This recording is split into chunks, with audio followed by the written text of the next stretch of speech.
আসসালামু আলাইকুম। দেশ এবং দেশের বাইরে যে যেখান থেকে শুনছেন সবাইকে স্পোর্টস বাংলা আপডেট চ্যানেল থেকে জানাচ্ছি শুভেচ্ছা। চলে এলাম আরও কিছু নতুন আপডেট নিয়ে। চ্যাম্পিয়ন্স লিগে অ্যাওয়ে ম্যাচে স্লাভিয়া প্রাহায় লড়াই করে সেরা ৮-এর দৌড়ে টিকে থাকল বার্সেলোনা। বুধবার রাতে চেক প্রজাতন্ত্রের রাজধানী প্রাহায় স্লাভিয়া প্রাহার বিপক্ষে ৪-২ গোলের এক কষ্টার্জিত জয়ের পর বার্সেলোনা চ্যাম্পিয়ন্স লিগ টেবিলের নবম স্থানে থেকে সপ্তম ম্যাচ ডে শেষ করেছে।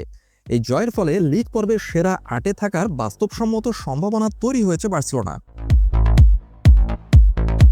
প্রথমার্ধে অত্যন্ত বাজে পারফরমেন্সের পর দ্বিতীয়ার্ধে বার্সেলোনা অনেক ভালো ফুটবল খেলেছে এবং বদলি খেলোয়াড়দের দুর্দান্ত পারফরমেন্সের কারণে বার্সেলোনা ৪-২ গোলের জয় নিয়ে মাঠ ছাড়ে। আগামী সপ্তাহে কোপেনহেগেনের বিপক্ষে ঘরের মাঠে শেষ ম্যাচটি জিতলে সরাসরি রাউন্ড অফ 16-এ জায়গা করে নেওয়ার সুবর্ণ সুযোগ থাকবে বার্সেলোনার সামনে। বার্সেলোনার প্রথমার্ধের পারফরমেন্স এক কথায় ছিল ভয়াবহ। স্লাভিয়া প্রাহ শারীরিক ফুটবল খেলেছে, তারা অনেক বেশি আগ্রাসী ফুটবল শুরু করে এবং ম্যাচের ১০ মিনিটেই কর্নার থেকে গোল করে লিড নিয়ে নেয়। ফার পোস্টে ফ্র্যাঙ্কি ডিয়ংয়ের বাধা এড়িয়ে স্লাভিয়া প্রাহার কুসেজ গোলটি করেন। আন্ডারডগ হিসেবে শুরু করা স্বাগতিকরা এরপর রক্ষণাত্মক হয়ে বসে থাকে এবং বার্সেলোনার পায়ে বল ছেড়ে দেয়। কিন্তু বার্সেলোনার পারফরমেন্স ছিল হতাশাজনক। বার্সেলোনার পাসিং ছিল অত্যন্ত ধীরগতির এবং পরিকল্পনাবিহীন। এর কারণ হিসেবে বলা যেতে পারে স্লাভিয়া প্রাহ প্রচণ্ড ঠান্ডা। চেক প্রজাতন্ত্রের এই রাজধানীর টেম্পারেচার ছিল -4 থেকে -6 ডিগ্রি সেন্টিগ্রেড। পুরো প্রথমার্ধে বার্সেলোনা মাত্র একটি আক্রমণই ভালো ছিল, যা থেকে তারা সমতাসূচক গোলটি পায়। এরিক গার্সিয়া, রাফিনা এবং ফ্র্যাঙ্কি ডিয়ংয়ের দুর্দান্ত পাসিং সিকোয়েন্স থেকে ফেরমিন লোপেজ জোরালো শটে গোল করে। বিরতির ৫ মিনিট আগে ফেরমিন লোপেজ ডিবক্সের বাইরে থেকে আরেকটি চমৎকার শটে বার্সাকে লিড এনে দেন।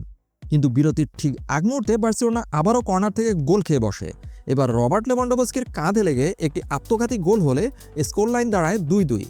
অবিশ্বাস্যভাবে স্লাভিয়া প্রাহ বার্সেলোনার সাথে সমতা করে ফেলে। ফেরমিন লোপেজের ব্যক্তিগত জাদু বাদ দিলে প্রথমার্ধে বার্সেলোনার পারফরমেন্স ছিল এক কথায় যাচ্ছে তাই। কারণ বার্সেলোনা এ ধরনের ফুটবল খেলে অভ্যস্ত নয়। প্রতিপক্ষ যখন শারীরিকভাবে অত্যন্ত শক্তিশালী হয় এবং ফিজিক্যালি অ্যাটাকিং ফুটবল খেলে, তখন বার্সেলোনা সবসময়ই বাজে পরিস্থিতিতে পড়ে যায়।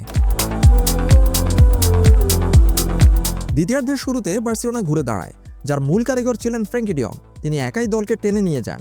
ফ্র্যাঙ্কি ডিয়ং একবার বল জালে পাঠালেও লেভানডোভস্কির অত্যন্ত সূক্ষ্ম অফসাইডের কারণে সেই গোলটি বাতিল হয়ে যায়। ম্যাচের ১ ঘন্টার মাথায় একটি দুর্ভাগ্যজনক দৃশ্য দেখা যায়।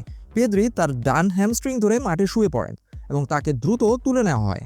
চেক প্রজাতন্ত্রের স্লাভিয়া প্রাহায় এই প্রচণ্ড ঠান্ডায় খেলতে গিয়ে বার্সেলোনা প্লেয়াররা বেশ দুর্বিষহ সময় পার করেছে। আর এ কারণেই হয়তো পেদ্রি ইনজুরিতে পড়েছেন। সাইডলাইনে ডাক্তাররা যখন কোচ হ্যান্সি ফ্লিককে ইনজুরির খবর দিচ্ছিলেন, তার প্রতিক্রিয়া দেখেই বোঝা যাচ্ছিল যে ইনজুরিটি বেশ গুরুতর এবং তিনি দুশ্চিন্তাগ্রস্ত হয়ে পড়েন।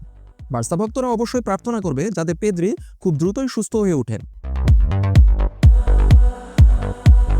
পেদ্রির বদলি হিসেবে নামেন দানি ওলমো। মাঠে নামার মাত্র ২ মিনিটের মাথায় ডি বক্সের বাইরে থেকে এক অবিশ্বাস্য শটে গোল করে বার্সেলোনাকে আবারও এগিয়ে দেন তিনি। গোলটি সত্যিই অসাধারণ ছিল। দানি ওলমোর সাথে অন্য যে বদলি খেলোয়াড়টি মাঠে নেমেছিলেন তিনি হচ্ছেন মার্কাস রাশফোর্ড। বার্সেলোনার চতুর্থ গোলে তার বড় ভূমিকা ছিল। রক্ষণের পিছনে দ্রুত দৌড়ে গিয়ে তিনি লেভানডোভস্কিকে একটি ক্রস দেন এবং লেভানডোভস্কি ট্যাপ ইন করে গোলটি নিশ্চিত করেন। ম্যাচের শেষ দিকে বার্সেলোনা পরিস্থিতি বেশ ভালোভাবে সামাল দিয়েছে এবং স্লাভিয়া প্রাহকে আর কোনো সুযোগ দেয়নি। শেষ পর্যন্ত ৪-২ গোলের এই জয়টি বার্সেলোনার জন্য পয়েন্ট এবং গোল ব্যবধান উভয় দিক থেকে অত্যন্ত গুরুত্বপূর্ণ। যদিও পুরো ম্যাচের পারফরমেন্স অতটা আশাব্যঞ্জক ছিল না, তবে এই ৩ পয়েন্ট আগামী সপ্তাহে সেরা ৮-এ থাকার জন্য বড় ভূমিকা রাখবে। আপাতত এ পর্যন্তই। সবাই ভালো থাকুন, সুস্থ থাকুন, নিরাপদে থাকুন, এই প্রত্যাশায় আল্লাহ হাফেজ।